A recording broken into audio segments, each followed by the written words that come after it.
Hola, muy buenos días. Son las 9:07, viernes 22 de julio. Estamos con María Los Ángeles Fernández. María Los Ángeles, ¿cómo estás tú? Muy bien, ¿y tú cómo estás? ¿Ya a puertas del fin de semana? Ay, sí, hoy es viernes, así que todos nos sonreímos. María Los Ángeles, hay mujeres, que tú eres su creadora, y cuando uno ve a la Merkel reunida con Theresa May, uno dice, en realidad hay mujeres. Pero claro que las hay. Poderosas. Y hay mujeres muy capacitadas, muy formadas, pero parece que tienen la oportunidad de emerger cuando los hombres no lo hacen bien, que fue el caso un poco de lo que pasó en Inglaterra, en el Reino Unido. Cameron lo hace mal y sube ella. Claro, se les da la oportunidad porque son las segundas deshacer los entuertos de los hombres, como dijo alguien por ahí, la hora de las mujeres, o la oportunidad de las mujeres, pero que las mujeres están súper capacitadas, lo sabemos, tenemos también los datos de nuestro país. Pero... Y es como el tiempo también de las mujeres, un tiempo que es muy turbulento hoy día en el mundo y en nuestras sociedades, y parece que llegó la hora de que toda esa cantidad, esa masa crítica que está capacitada emerja. Piensa tú que a lo mejor antes de fin de año tenemos una secretaria general de Naciones Unidas también. Sí, que las mejores posicionadas, la Argentina, hay una que es de los países del este, que parece que por criterio de turno geográfico le tocaría a alguien de los países del este. Está Helen Clark, que es la cabeza del Programa de Naciones Unidas para el Desarrollo. Hay varias cartas muy interesantes. Ahora, yo no puedo dejar de pensar que las mujeres gobernantes en América Latina ha sido un desastre. O sea, yo creo que ha sido un pésimo favor al género, del cual me siento parte, tanto este gobierno de Michelle Bachelet, como la Cristina Fernández, que está a punto de irse bailando tango a la cárcel, finalmente, porque mientras estuvo en el poder los jueces no la tocaron, y la Dilma. O sea, yo creo que realmente lo han hecho mal.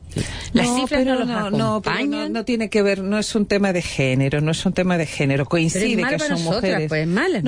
Claro. Que justo cuando tenemos tres mujeres en el poder están todas cuestionadas. Pilar querida, no lo digamos nosotros. La humanidad ha tenido un Stalin y un Hitler, y nadie ha dicho que porque han sido hombres, es cierto, que dirigieron totalitarismos, todos los hombres son malos. Son casos, mira, los estudios que se han hecho seminales sobre si realmente el género influye a la hora de conducir un país, no son concluyentes. Hay mujeres donde el género sobresale más, otras menos. Angela Merkel no lo está haciendo mal en ningún caso. No, al revés. Por eso te digo. Yo estoy esperanzada que la Angela Merkel encuentro que es genial. Ella sí que tiene pantalón y que hace las cosas bien, toma las decisiones, toma los costos. Bueno, no se fuga de la tiene realidad. Pantalón, ahí se te coló una expresión machista. Eso es cierto. Ya, pero las mujeres somos muy diversas. Pero tú la ves a ella, siempre está en la punta de la ola. Está siempre sobre lo que hay que hablar. Está resolviendo las decisiones más difíciles que se han tomado los últimos años en Europa. Ella está siempre liderando. Ella es la líder en Europa. Bueno, pero también podríamos hacer un contrapunto. Yo trato de ser bien ecuánime, ¿verdad? Y decir, bueno, Michelle Bachelet salió con la mayor popularidad jamás conocida en este país, un 80% también. Pues si ella no hubiera regresado, hubiera quedado para la historia como un caso inédito. Así es. Sí, lástima que con la segunda parte y quedó la primera parte de pero la novela. Ella fue un fenómeno. Claro. Pero bueno, no mejor ni sigo, porque siempre ahí uno termina pensando que en realidad en su primer gobierno no fue ella. Porque si esta es ella en su segundo gobierno, entonces que no tiene nada que ver, en alguno de los dos gobiernos no fue ella, y yo pienso que fue en el primer gobierno que no fue ella, que finalmente quien dirigió y le puso, que lamentablemente voy a tener que decir que fue un hombre. No, pero Pilar, que fan de Velasco. Mira, fueron otras condiciones. Yo creo que efectivamente ella llega, no tenía la experiencia política, seguramente se apoyó más en ciertos actores políticos. Era la alianza Velasco-Escalona, acuérdate, había una alianza ahí, pero yo creo que ella misma seguramente se veía, por ser mujer en un país tan conservador como Chile y tan machista, como una amenaza. Entonces fue mucho más cuidadosa el hecho de ir a la ONU, salir con el 80% de popularidad que tuvo, el hecho de salir incombustible después de lo que fue la catástrofe de la gestión del terremoto, etcétera, te va dando mayor confianza política, pero también mayor nivel de soberbia. Entonces la segunda parte fue... Hay una yo me la puedo, mira, vengo llegando de Naciones Unidas y ahora yo soy la que tiene el capital político, en fin, y bueno, seguramente... Y ahora yo sé todo lo que hay que hacer, aunque a ustedes no les guste, y la inyección se las voy a poner igual. Porque es bueno para ustedes, porque yo sé lo que es bueno para ustedes, aunque la economía se desplome, me lo van a agradecer. Bueno, ya lo dijo por ahí una columna bastante interesante, Manuel Marfán, que este gobierno no tiene incorporado un poco el chip del crecimiento económico. Mira, los gobernantes tienen sus chiches o las cosas para las cuales tienen mayor preferencia. Acuérdate que Lagos, por ejemplo, tenía preferencia por las obras públicas. Sí, Michelle Bachelet durante su primer mandato de verdad que dejó sellos muy interesantes y muy reconocidos, como fue la protección social, el Chile crece contigo. Yo me pregunto todos los días por qué la reforma a las pensiones, que fue bien hecha, fue una comisión donde hubo de capitán a paje, con técnicos, con gente que sabía. Y bueno, algo pasó. Burrada. Yo siempre digo, algo pasó en Naciones Unidas, una trepanación, algo le pasó. Que se comió el mensaje. Las Naciones Unidas, que son todas autoflagelantes, como alguien decía la otra vez, Edwards, creo que era Sebastián Edwards. Decía que ningún país ha prosperado con las recetas de las Naciones Unidas. Andan propalando por el mundo recetas que lo único que hacen son hundir a los países. Y después entonces los obligan a ordenarse a través del Fondo Monetario Internacional, los obligan a ordenarse y a pasar lo pésimo. Pero antes, es que yo creo que hay una especie de frivolidad. Les encanta acompañar estas locuras de los países en subdesarrollo, de donde hay reformas, sí, qué linda la inclusión, qué linda la igualdad, todo qué lindo, pero y después dejar la escoba. Entonces, ahora tenemos que ajustar el gasto, pues si ustedes quieren seguir, entonces bajemos los sueldos, ajustemos el gasto, sacaron todos los programas sociales. O sea, bueno, tenemos a Gonzalo Miller no en pantalla, es en audio, en teléfono, porque Gonzalo nos va a acompañar hoy día, porque Pablo Ortúzar... ¿Cómo está ahí, Pablo? La cuota parece que en el programa, ¿no? La cuota de género va a ocupar. Eso es cierto. ¿Cómo está, María? Gonzalo Miller, te tenemos para ocupar ponte los audífonos, es que está sin los... El audífono de la María de Los Ángeles. Ahí sí. Ya, tú estás hoy día por la cuota de los hombres, así que pero no, nosotros te consideramos por tus opiniones, Gonzalo, tú sabes. Muchas gracias. Yo también creo en eso, en que la opinión es más valiosa que no somos cualquier machistas. otra diferencia. No somos feministas tampoco. Hola, Gonzalo. Hola, María Sánchez. Oye, inevitable que vayamos al tema de la ministra Blanco, ¿no es cierto? Que sí, ya era una saga, esta cuestión ya se convirtió en una novela, no sé si ya están lateados los auditores, pero el tema es que ya la ministra Blanco... Yo escucho tu programa, Pilar, y partió la semana con ella y terminó la semana con ella. Y la semana pasada también. Si eso es lo patético. Y el tema el desgaste parece, no es del tema, el aburrimiento no es con la situación, sino que ya se empieza a tornar insostenible, ¿no es cierto? Uno empieza a preguntarse por qué. Yo siempre tenía una duda respecto de aquellas personas que desempeñan altos cargos de confianza, no elegidos, sino de confianza como un ministro. Ajá. En que uno debiera, cuando asume el ministerio, tener claro que lo hace porque tiene una credibilidad, una capacidad, la confianza también de la presidenta en este caso. Pero ¿qué pasa cuando ya no existe esa credibilidad, la capacidad está en duda y uno solo queda afirmado en la confianza? ¿Le hace bien o le hace mal al gobierno que la ministra Blanco siga? Y yo creo que para esta altura ya es evidente de que lo único que la sostiene es la voluntad presidencial. Entonces, ¿cómo no hay conciencia? Es decir, yo al quedarme más allá estoy dañando. No acepte los cuestionamientos, porque eso cada cosa hay que irla demostrando. Pero lo que está claro es que ya dejó de ser un aporte, eso es objetivo. Pero mira, Gonzalo, estoy tratando de hacer memoria, porque aquí siempre enfrentamos las situaciones como si fuera la primera vez.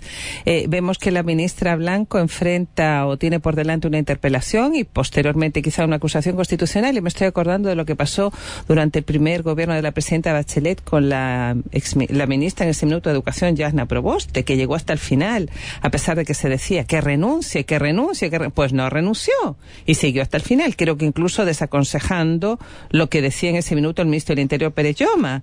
Y yo creo que acá lo mejor es así como lo que está del Titanic, van a seguir hacia adelante, y no sabemos de este itinerario porque ella tiene la confianza de la presidenta y una confianza basada en una serie de elementos bien particulares, afectivos.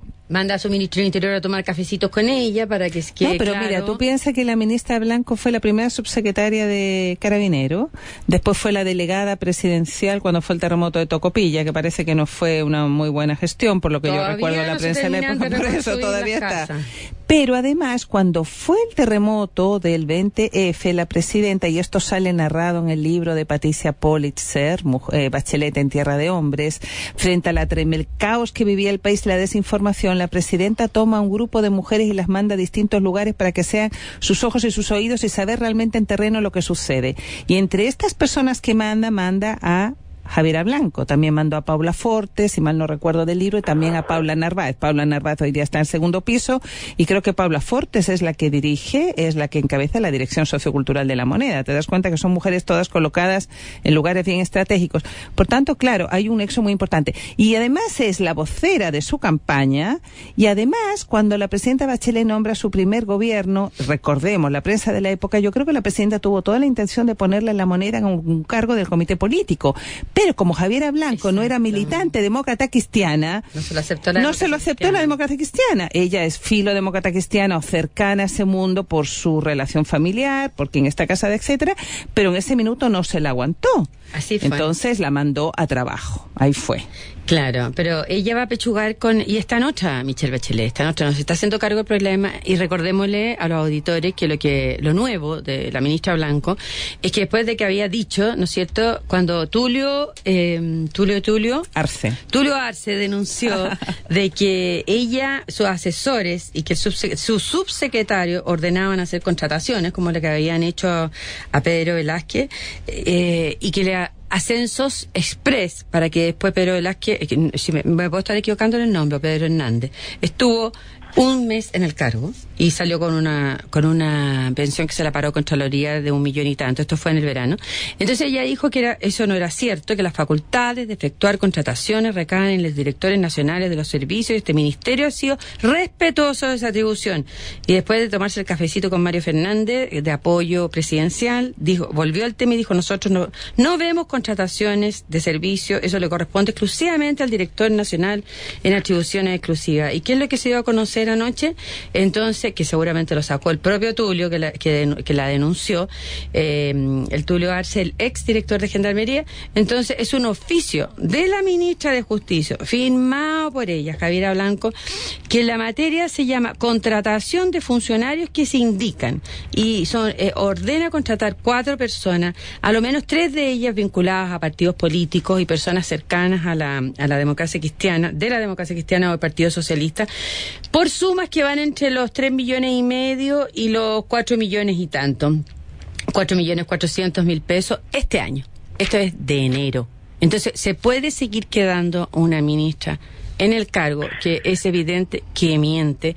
Amén del listado de problemas que le hemos ido encontrando, que sus asesores ganan entre 7 millones y 6 millones, 7 millones gana su jefe de gabinete, que el año pasado le subió el sueldo, el despelote de Gendarmería, que ella sabía y era parte del sistema de nombramientos express para pagar favores, que tiene recontratadas a personas en el Ministerio de Justicia que eran parte de Gendarmería, exdirectores de Gendarmería, uno que gana 2,7 millones, el otro, el exdirector de Gendarmería, Hugo Espinosa. Mira, es que son infinitos los casos. Cuando ella dice que va a terminar con los abusos, y el día siguiente Patricio Campo, que trabaja con ella, que trabajó en Gendarmería, y como se retiran a los 20 años, entonces se retiran con pensiones de 5 millones, 4 millones y tanto, ahora es asesor Patricio Campos de ella por 2,7 millones, y el día siguiente que la ministra dice voy a destapar todas las ollas, no ha destapado ninguna, se las han destapado todas ahí, todavía no se da cuenta, este Patricio Campos, su asesor, dice va a presentar un recurso de protección a la Corte para anular el dictamen de Contraloría que le impide recibir una pensión millonaria de 4,6 millones de pesos. Entonces, ¿sabe la ministra todo y se hace la lesa? ¿O no sabía nada? Hoy día yo creo que nadie cree, no sé qué opinas tú, Gonzalo, nadie le cree que no sabía nada y que ella va a destapar abuso. Ella es parte del sistema, solo que ahora todos sabemos. Yo creo que sí, por eso es que uno esperaría que hubiera lecciones aprendidas, ¿cierto? No es primera vez que la presidenta tiene una persona muy cercana a ella en cuestionamiento y que resiste su salida. Lo vimos ya con el propio ministro Peñailillo, desde el inicio casi del gobierno, con el administrador de La Moneda. Entonces, como no hay una lección aprendida, o sea, se asume todo el costo político de la crítica, de estar avalando situaciones irregulares, de estar avalando de personas que por defenderse hacen declaraciones que después son desmentidas por los hechos, desmentidas por los documentos. Hoy día no hay ninguna duda que la ministra Blanco está en una guerra frontal con el ex director de Gendarmería Tulio Arce, que ha ido dando entrevistas, ha tomado una posición de defensa de lo que fue su gestión y de crítica muy dura hacia la ministra. Y en esa batalla la está ganando Tulio Arce. Entonces, aquí no han funcionado los mínimos controles.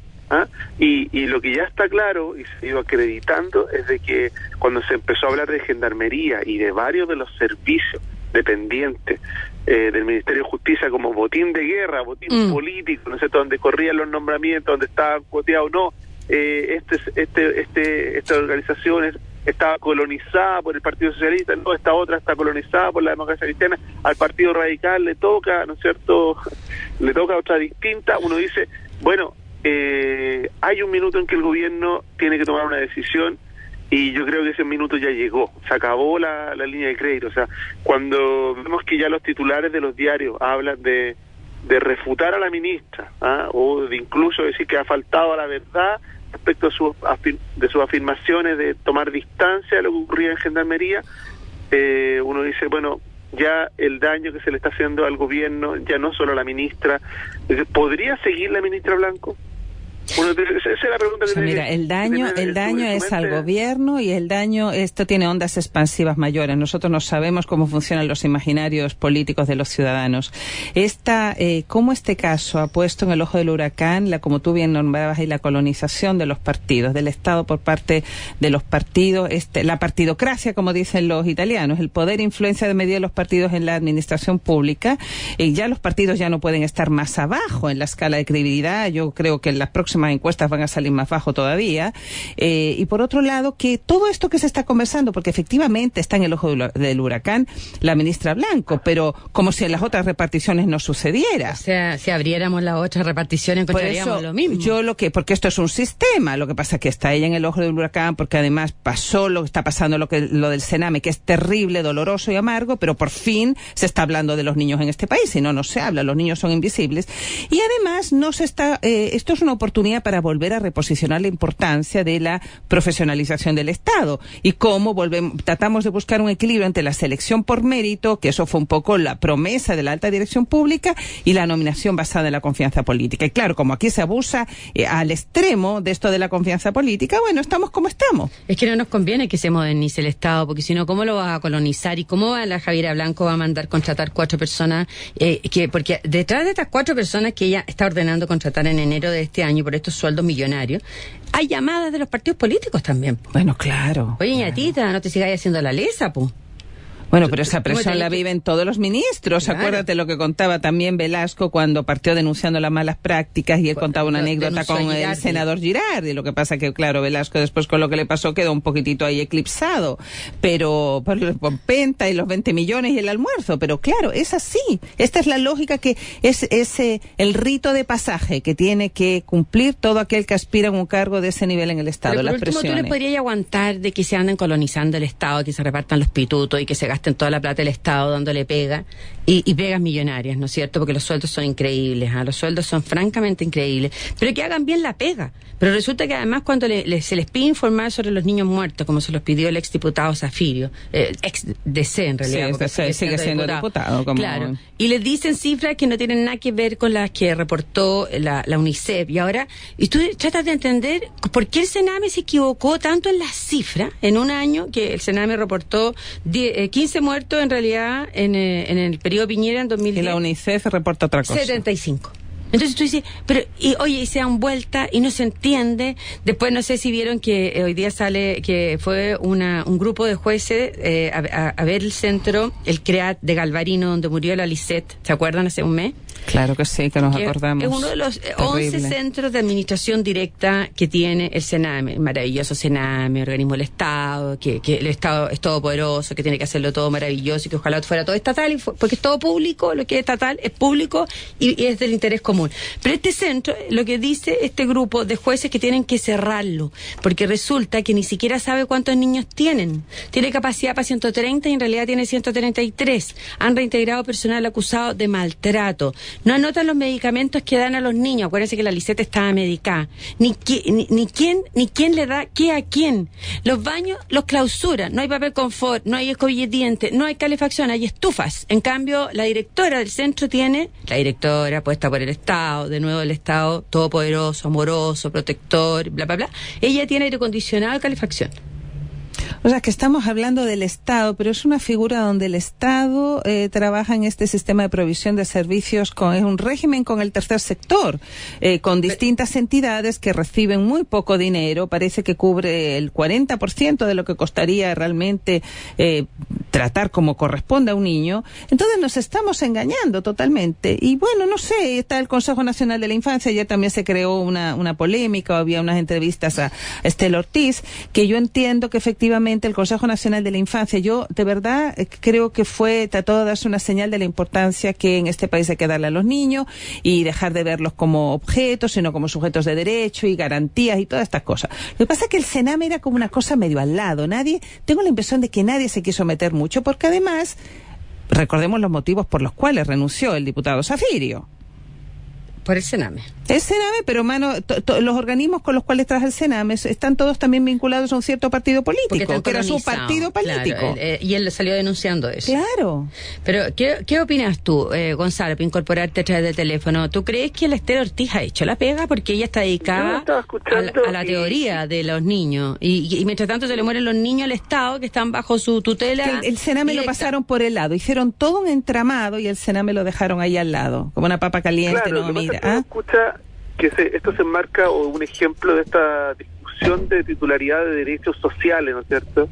Que al final terminan siendo letras muertas. Empezamos a discutir sobre los derechos del niño, muy bien que se avance en eso, pero cuando uno mira la realidad, no hay una realidad que acompañe esa declaración. El Estado no cumple ni con el mínimo de los derechos humanos en el caso de los niños en materia de Sename. Entonces uno dice, bueno, ¿de qué sirve avanzar tan rápido o suena un poco falso esto de avanzar tan rápido en la declaración de derechos, en la titularidad de derechos sociales, cuando el Estado o no es capaz o lo hace de mala manera? Entonces uno dice, porque en el caso del Sename, y es verdad que lo que dice Marisol Ángeles, faltan recursos, pero en los últimos años se han triplicado los recursos.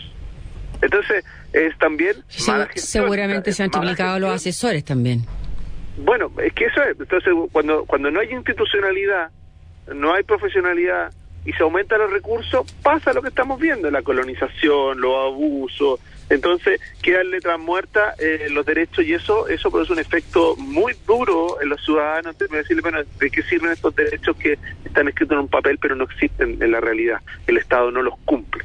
Mira, y por otro lado, cuando uno dice... Cuando empieza a discutir y le vuelvo a encontrar la razón a María Ángel, donde dice esto tiene efecto la discusión de la colonización de la política o de los partidos, de los militantes, cuando la única razón de que una persona está ahí es su militancia y no su capacidad. Y yo creo que también la militancia no puede ser, por decirlo así, un veto. Alguien por ser militante no pudiera acceder. Yo creo que los partidos deben tener a alguien capaz, digo yo, si no son cosas excluyentes. Una correcta selección, claro. Que no sean solo tribus, no sean solo facciones, o al final hay gente que ni siquiera tiene militancia, lo que tiene es la amistad de una persona influyente. O sea, ya el peor de los mundos.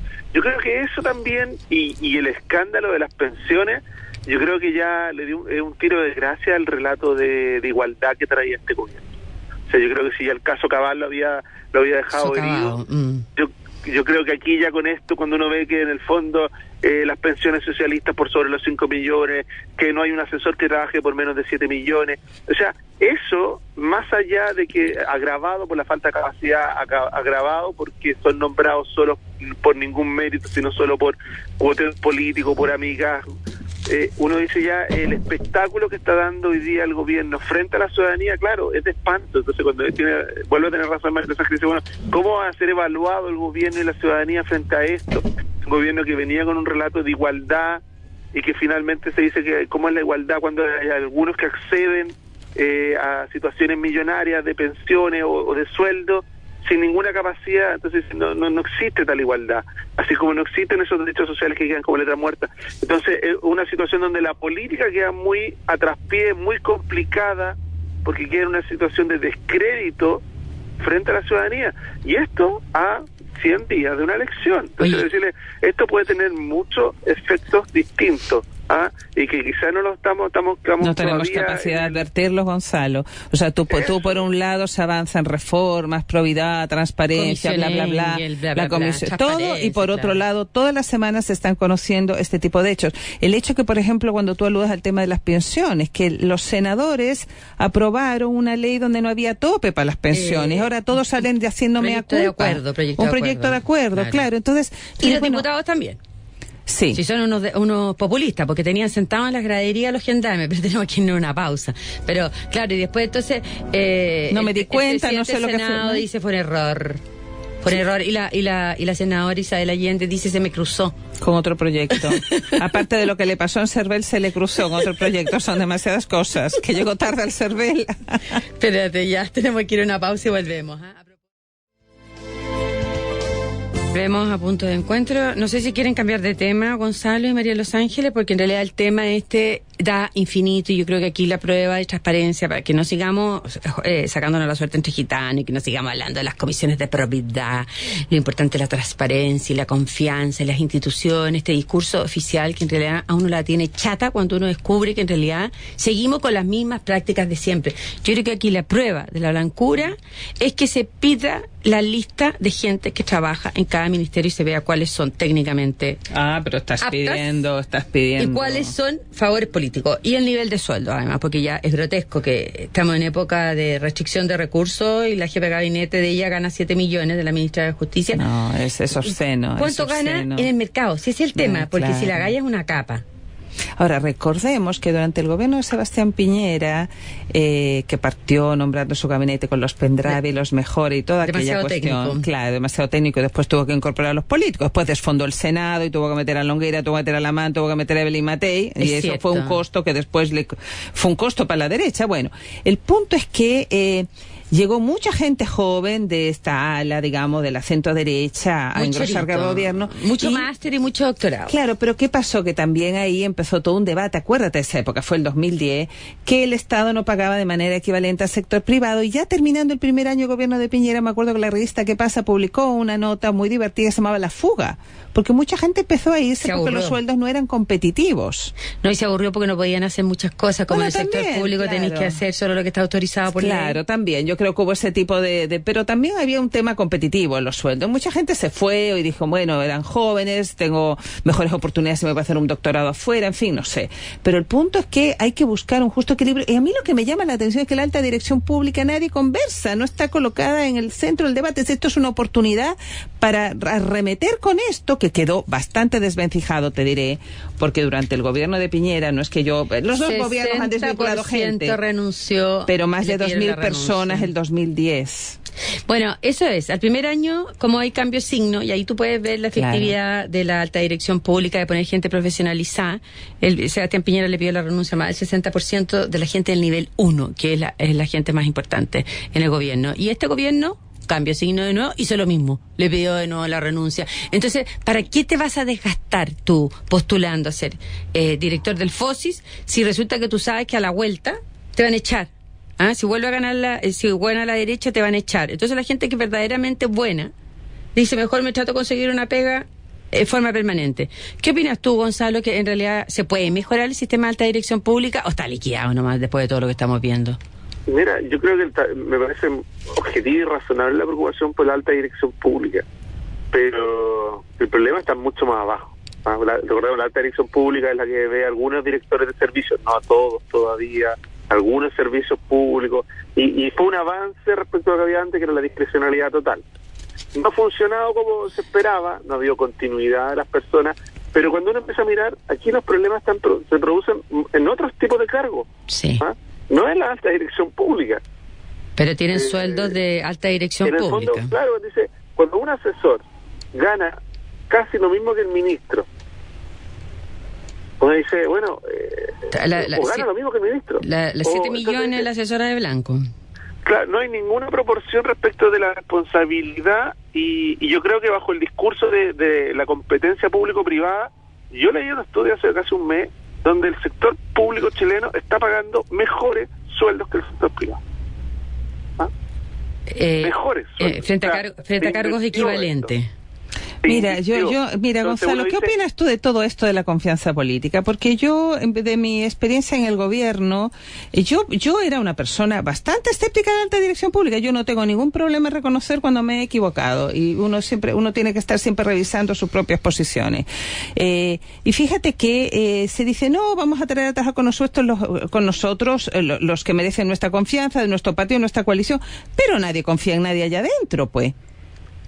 Entonces es terrible. Hay un punto en eso, ¿eh? Porque en el fondo se dice, por ejemplo, muchos ministerios, ¿qué es lo que, hacia dónde debiéramos aspirar?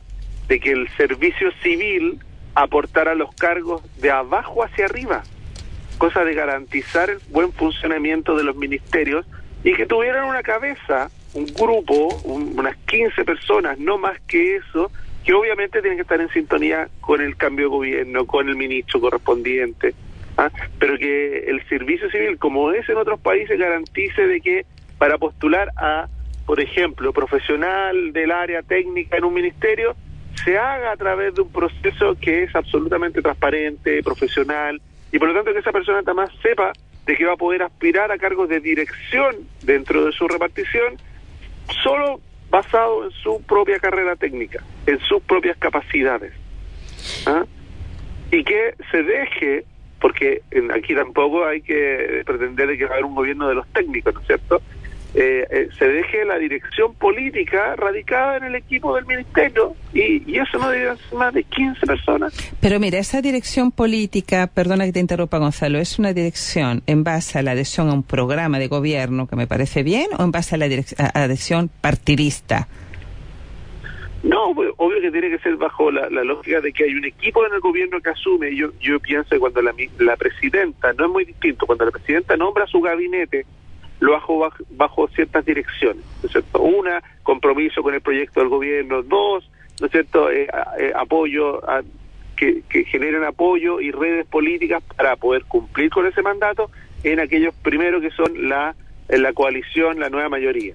Entonces, bajo esos dos criterios, porque cuando uno va mirando el gabinete, se da cuenta que hay personas que en realidad no cumplen ni una ni la otra, o personas que no tenían ninguna red política y que finalmente solo tenían un compromiso con el programa, y a veces uno termina viendo que en realidad es un compromiso más personal con la presidenta, la gestión personal, y eso a mí tampoco me parece correcto.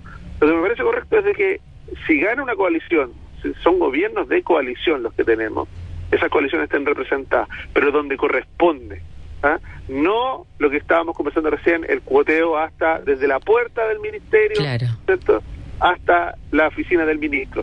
Yo creo que eso es lo que termina degradando la función pública. Mira, ¿sabes lo que uno observa? ¿Sabes lo que uno observa? Perdona, Gonzalo, que frente a toda esta, digamos, retaíla, rosario de escándalos, porque toda la semana hay alguno, y ya se nos olvidó el puente Caucao. Ayer leía que cuesta $1 millón diario mantener los brazos así, abiertos, no sé, o sea, y para el Sename no hay plata.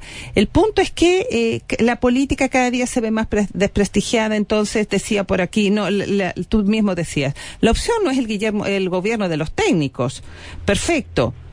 Pero entonces la gente empieza a ver a la justicia. ¿Será la opción el gobierno de los jueces? ¿Cuál será la opción? Que ya hemos visto algunos personeros políticos anticipándose frente a eso. O bien, ¿cuál será la opción? Radicar todo en poderes autónomos, porque al final tú buscas trasladar esto a otros espacios que te den mayor confianza. ¿Te das cuenta? Sí.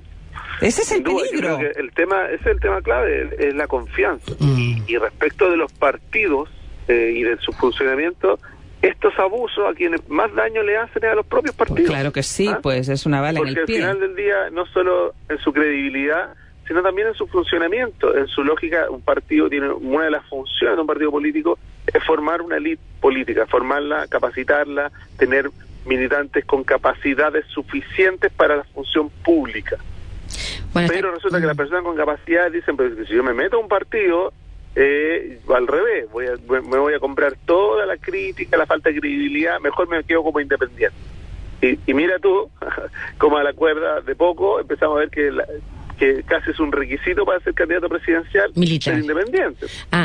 Oye, ya, tenemos que ir a una pausa. En todo caso, dejémonos de hacer gárgaras con la transparencia y empecemos con por casa a predicar, a ejercer lo que predicamos, ¿no es cierto? Porque si el Estado ha estado siempre colonizado por los cuoteos políticos y por gente que no es necesariamente capaz técnicamente, pero solo tiene la aptitud de ser militante, dejémonos entonces de ser tan chiveros y abramos todos los ministerios y veamos si realmente están los más capaces porque yo estoy de acuerdo en tener gente de partidos políticos capaz. El tema que no estoy de acuerdo con estar pagando. Y con estas pensiones express, que ella lo negó, que pagó con estas pensiones express subiendo de rango mintió, claro. Y mintió. Entonces una comisión Engel 2 propones tú que se ponga a averiguar en todos. ¿Para qué más comisiones pero si seguimos mintiendo? Bueno, pero que haga una indagación un barrido. Jamás le van a abrir las plantillas. Cada día está menos transparente el gobierno. Si tú te metes a portal de transparencia, cada vez es más difícil entrar. Sí, en vez de ser a un aporte, ha sido un retroceso respecto a lo que había antes. Gonzalo, ayer hubo un festival de cumbia en el Instituto Nacional tomado como parte de la actividad de su movilización en el centro de alumnos que no deje estudiar a los niños, ¿no es cierto? Que son 4.000 niños que están impedidos de estudiar. Si hacen festivales de cumbia con banda, ¿quién entiende lo que está pasando? Y la alcaldesa no es capaz de hacerlo volver a clase porque se toman y se retoman.